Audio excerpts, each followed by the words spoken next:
Now let's shift our attention to America. It is hosting an unexpected guest, China's President Xi Jinping. He arrived in San Francisco earlier today.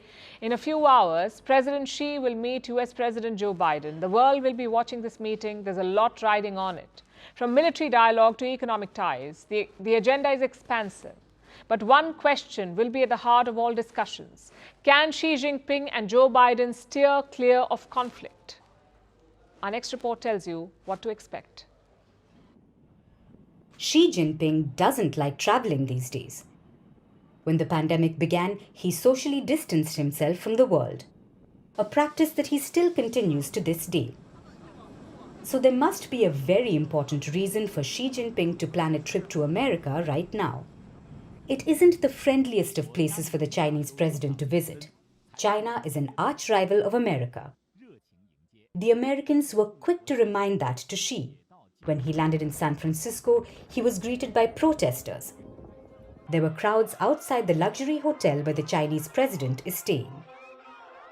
The public sentiment only highlights Xi's challenges. China's reputation isn't the best in America. After a relentless crackdown on businesses and the unexplained exit of two key ministers, there's a lack of trust, and that doesn't help Xi Jinping.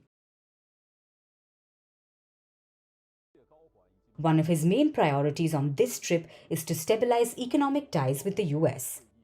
The Chinese president is already on the back foot. China is facing an economic slowdown. Youth unemployment is high, and foreign investors are pulling investment. So Xi doesn't have a lot of negotiating power.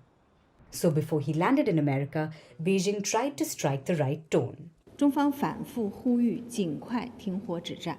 Speaking of China-US relations, the key to stabilize and improve our ties is to make concerted efforts, of which the fundamental thing is mutual respect.